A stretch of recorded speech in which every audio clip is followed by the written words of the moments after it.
It happened overnight. Something no one thought possible inside one of Europe's most tightly controlled states. In a matter of hours, entire Belarusian military units turned against their own command structure.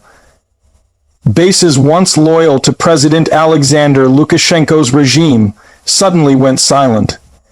Columns of armored vehicles were seen leaving their barracks without orders from Minsk. Videos began flooding social media. Soldiers removing regime flags, units pledging allegiance to the people, and military checkpoints switching sides. By dawn, Belarus wasn't just facing protests. It was facing a potential civil war, ignited from within its own army. The world woke up to a stunning reality. The Belarusian military, long thought to be under Lukashenko's iron grip. Welcome back to my channel. Hello, everyone, welcome back to my channel. Please subscribe and like my videos. What unfolded in those tense, chaotic hours inside Belarus has sent shockwaves far beyond Eastern Europe. This isn't just another uprising. It's a seismic shift that could reshape the balance of power between Russia, Ukraine, and NATO.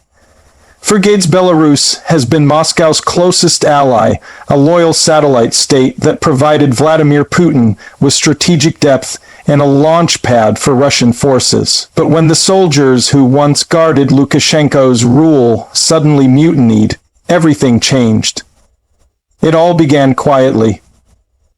Late into the night, reports started to surface from the city of Rodno, an important military hub near the Polish border. Civilians noticed armored personnel carriers moving westward without insignias. Initially, people assumed it was part of a scheduled training exercise, but as the night deepened, more convoys appeared, moving independently, ignoring chain of command protocols. By 3 a.m., intercepted communications revealed something astonishing. Several Belarusian battalions had declared themselves neutral in the political conflict, and were refusing to take new orders from Minsk. Within hours, neutrality turned into open defiance. The trigger remains under investigation, but sources close to opposition networks claim that a secret plan by Lukashenko's security services to arrest dozens of mid-level officers had been leaked. These officers were suspected of sympathizing with the Belarusian opposition and refusing to deploy against civilians. When word of the arrest spread, units in Rodno, Brest, and even near Minsk rebelled simultaneously, seizing weapons depots, detaining their own commanders, and forming an interim coordination command. By sunrise, Lukashenko's inner circle knew the gravity of the situation. Reports of mutiny were pouring in faster than they could be suppressed. The president ordered the elite Oman riot police and special forces to intervene, but even they hesitated. Many refused to fire on fellow soldiers.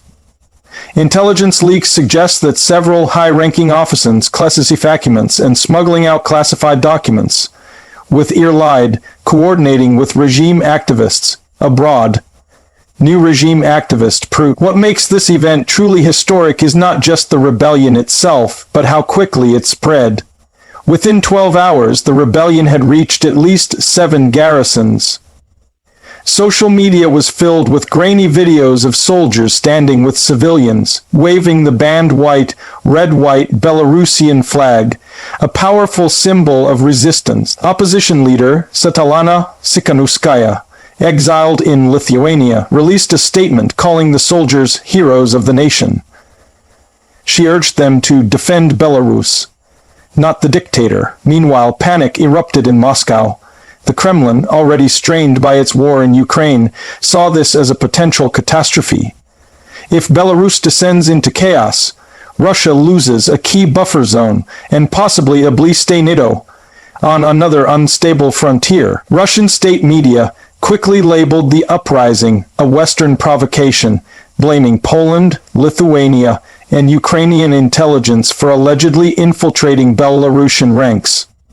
Yet inside Belarus, it was clear this was an organic revolt born out of years of frustration, repression, and war fatigue. For Belarusian soldiers, the breaking point had been building for months. Many resented being dragged into Russia's invasion of Ukraine. Though Belarus officially denied sending troops into combat, satellite evidence and intercepted calls showed Belarusian logistics units supporting Russian offensives. Soldiers watched as their country became a launch pad for missile strikes against Ukrainian cities, making them targets in a war they didn't want. Morale collapsed. Families began fleeing westward, fearing Belarus could become the next battlefield. Then came the rumors, claims that Russia planned to integrate parts of the Belarusian army directly into Russian command. For many officers, that was the final insult. They had sworn loyalty to Belarus, not to Moscow.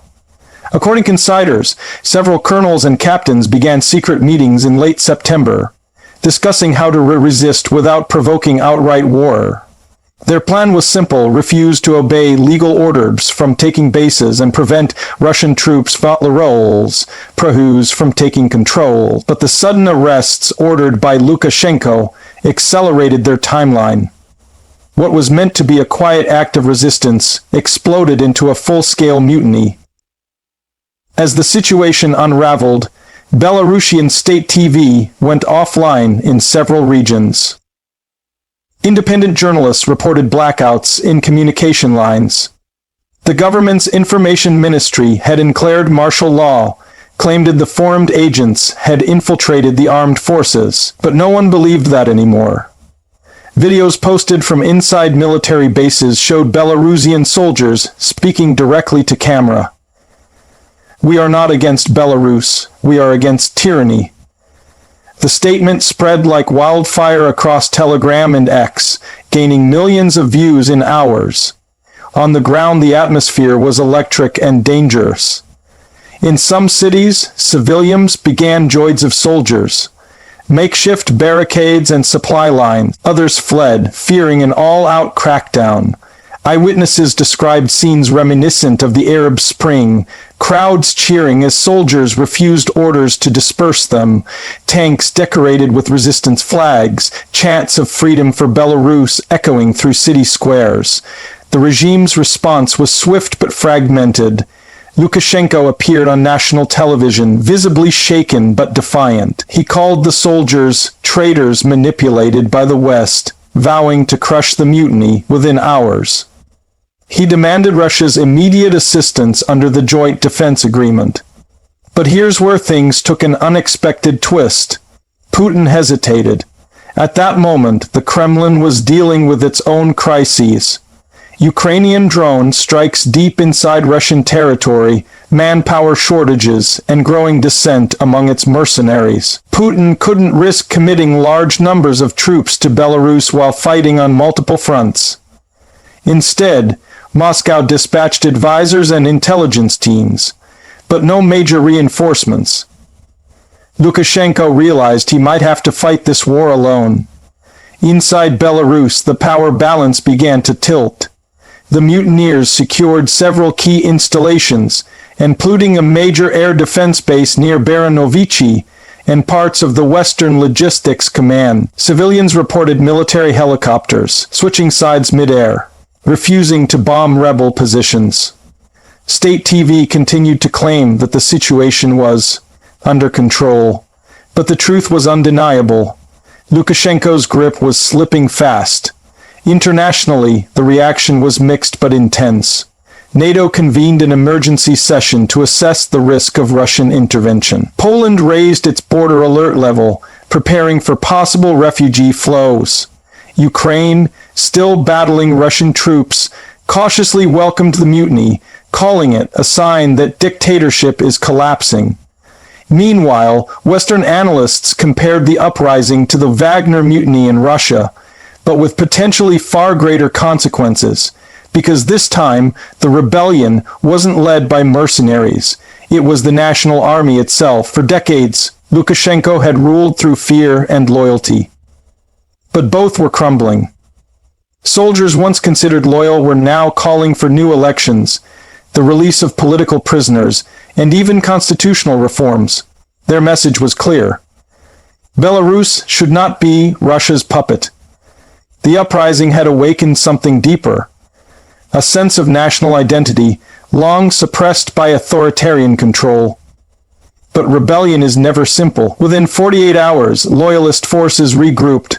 Elite units from Minsk attempted to retake rebel-held bases. Skirmishes erupted near Lida and Baranovichi, with reports of gunfire and explosions. Both sides claimed victories. State TV showed footage of captured soldiers, labeling them terrorists. Yet independent outlets suggested those videos were staged. Confusion reigned. The fog of war had descended over Belarus. By the third day, foreign powers began maneuvering behind the scenes. Russian intelligence operatives reportedly tried to negotiate with rebel leaders, offering amnesty in exchange for surrender. The rebels refused, demanding Lukashenko's resignation. At the same time, Western diplomats quietly urged restraint, fearing that open conflict could spill into neighboring countries. The European Union issued a statement supporting the Belarusian people's right to self-determination, but stopped short of recognizing the mutineers. As the standoff dragged on, one fact became clear: the uprising had already changed Belarus forever. Even if Lukashenko somehow crushed the rebellion, the myth of total control was gone. His soldiers had beaten the world and themselves. It's almost impossible to rebuild. It's almost propens. It's that possible to build inside Russia. The event sent chills through the military establishment. Kremlin insiders worried that the Belarus contagion could inspire similar acts of defiance among Russian officers weary of endless war. Putin publicly declared full support for Lukashenko, but privately ordered increased surveillance of Russian military units. No one in Moscow wanted a repeat of this chaos. Meanwhile, the human toll was mounting. Thousands of civilians fled westward toward Poland and Lithuania. Border crossings were overwhelmed. Some soldiers laid down their weapons, refusing to fight their own people. Others took up defensive positions, preparing for what could become a drawn-out standoff. Western intelligence now believes that the uprising might have been quietly building for over a year, fueled by secret networks within the army. After the brutal suppression of protests in 2020, many young officers began questioning their role. They saw how dissenters were beaten, imprisoned, or exiled. They witnessed the growing economic collapse, the dependency on Russia, and the rising isolation from Europe. And then came the war in Ukraine, which shattered whatever faith they had left in their leadership. Its soldiers' revolt was not spontaneous. It was the inevitable outcome of years of silent anger. As of now, the situation in Belarus remains fluid and unpredictable. The capital, Minsk, is heavily guarded, but its outskirts are restless. Rumors persist that several generals are in secret talks with the opposition, trying to broker a peaceful transition. Lukashenko's health and whereabouts are uncertain. Some reports suggest he's been moved to a secure compound near the Russian border. State propaganda insists everything is under control, but even loyalists no longer seem convinced. What comes next could define Eastern Europe's future.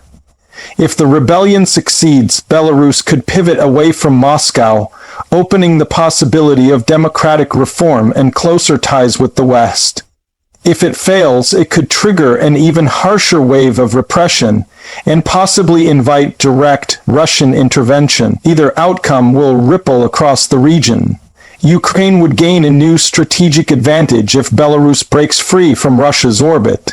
NATO would face a new frontier of instability, and Russia would see its empire of influence cracking from within. But perhaps the most profound change is psychological. For decades, Belarusians lived under the belief that resistance was futile, that Lukashenko's machinery was too strong, entrenched, too loyal. That illusion has been shattered. The image of Belarusian soldiers standing beside civilians, refusing to obey tyranny, will live on as a symbol of courage. Whether the uprising succeeds or not, the spirit of defiance it unleashed cannot be put back in the box. In the end, revolutions are rarely predictable. They start quietly, then explode in ways no one expects. Tonight, Belarus stands at that edge, between dictatorship and freedom, between fear and hope. The outcome remains uncertain, but one thing is undeniable. The soldiers who changed the game overnight have already written themselves into history.